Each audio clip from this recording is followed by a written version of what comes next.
सही जवाब बताइए क्या होगा। क्वेश्चन आपकी पे है। पृथ्वी ग्रह बचाओ का नारा किस क्या था, फटाफट से बताएं जल्दी से। द स्लोगन से planet earth was generated at, कब ये नारा आया, कब ये स्लोगन आया, सही आंसर बताइए। I am waiting for your answer. जय हिंद भाई करण सिंह। सही आंसर क्या है, फास्ट आंसर कर। रियो अर्थ समिट में, जकार्ता समिट में, कोपनहेग समिट में और ब्राजील समिट, क्या है सही आंसर।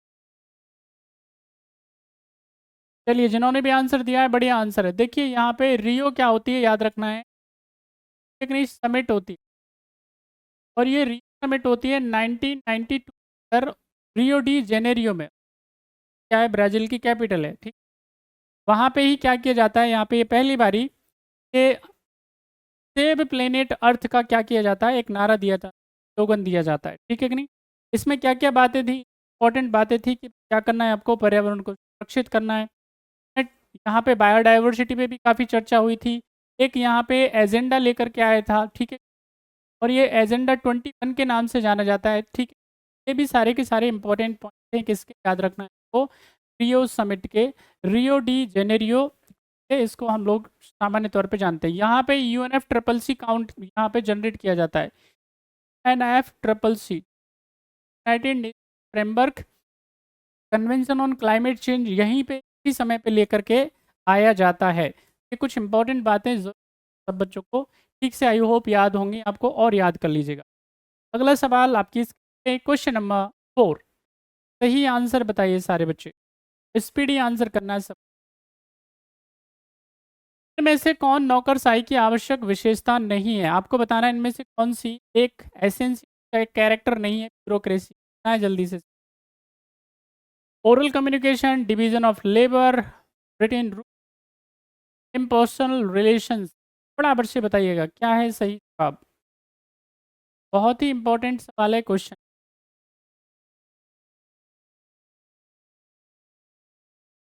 सारे बच्चे जल्दी जल्दी से आंसर कीजिए। अगर आपसे कोई ब्यूरोक्रेसी की क्या कर ले, परिभाषा पूछ ले, फीचर्स पूछ ले, उसके कैरेक्टरिस्टिक्स ले, तो ज़रूर आप सब बच्चों को याद होना चाहिए।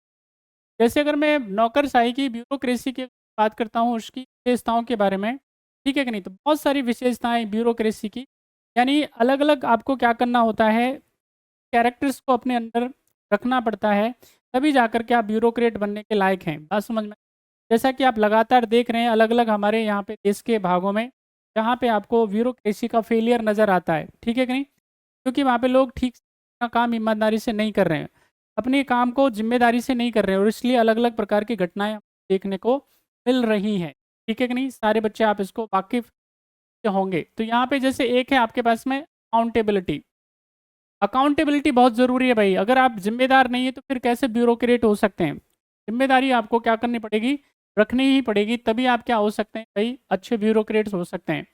आपको क्या करना पड़ेगा भाई, ट्रांसपेरेंसी रखनी पड़ेगी, पारदर्शिता आपको ज़रूर क्या करनी पड़ेगी, अपनी रखनी पड़ेगी। अगर पारदर्शी नहीं है, ट्रांसपेरेंट नहीं, ठीक नहीं, कितना पैसा आ रहा है, कितना जा रहा है, आपने कितना काम किया, कितना तबाह, सारा कुछ क्या होना चाहिए, एकदम क्रिस्टल क्लियर होना चाहिए। ये सबसे खास बात होती है। इसके अलावा यहाँ पे अगर मैं बात करता हूँ ब्यूरोक्रेसी के बारे में और क्या क्या उसकी विशेषताएं हो सकती हैं, तो यहाँ पे क्या होता है, डिवीजन ऑफ लेबर, सबको काम क्या किए जाते हैं, दिए जाते हैं, कामों का विभागों का बंटवारा बंटवारा किया जाता है कि भाई आपको ये काम करना है, आपको ये काम। इससे क्या आता है, प्रोफिशिएंसी आती है ब्यूरोक्रेसी, ब्यूरोक्रेसी में इससे क्या आती है, स्पीड आती है, क्विकनेस आती है, और काम तेजी से अब पता चले किसी एक के भरोसे पे काम छोड़ दिया जाएगा तो बड़ा मुश्किल हो जाएगा। यहाँ पे डिवीजन लेबर बड़ा इंपॉर्टेंट है। यहाँ पे सारे के सारे जो नियम क्या होते हैं, लिखे होते हैं, बात समझ में आई आपको। You have to work with the on behalf of law, ठीक है कि नहीं, यहाँ पे याद रखना है, एज पर लॉ आपको क्या करना पड़ता है, याद रखना है, काम करना, एज पर लॉ। अगर मान लेते हैं आपने कानून के हिसाब से हिसाब से काम नहीं कर रहे, तो इसका मतलब फिर आप जो है नियमों को उल्लंघन कर रहे हैं, तो ये ब्यूरोक्रेसी नहीं आता है। इम्पर्सनल यहाँ पे क्या होते हैं, रिलेशंस होते हैं, कोई मामा नहीं, कोई चाचा नहीं, कोई फूफा नहीं, कोई रिश्तेदार नहीं, कोई वाइफ नहीं, कोई कुछ नहीं। बात समझ में आई? केवल और केवल नौकरी। ब्यूरोक्रेसी के लिए सबसे ज़्यादा इंपॉर्टेंट बात यही होती है। बात समझ में आ रही है? यहाँ पे किसी तरह के कोई भी क्या है, व्यक्तिगत संबंधों को निभाने के लिए आप नहीं होते हैं। आपका कोई भी एक्स वाई जेड है, आप भाई देखो घर पे होंगे सारे, यहाँ पे कोई ध्यान रखना है, आपसे कोई रिश्तेदारी की उम्मीद नहीं की जाती है कि आप क्या लगते हैं क्या नहीं लगते हैं, फ़र्क नहीं पड़ता। आपका बस यहाँ पे काम है, जो आप काम करने के लिए आए हैं, जो रिस्पॉन्सिबिलिटी है उसको पूरा करिए। ये सारी की सारी विशेषताएं क्या होती हैं, ध्यान रखना है। ओरल कम्युनिकेशन याद रखना है, ये विशेषताओं में नहीं आता है।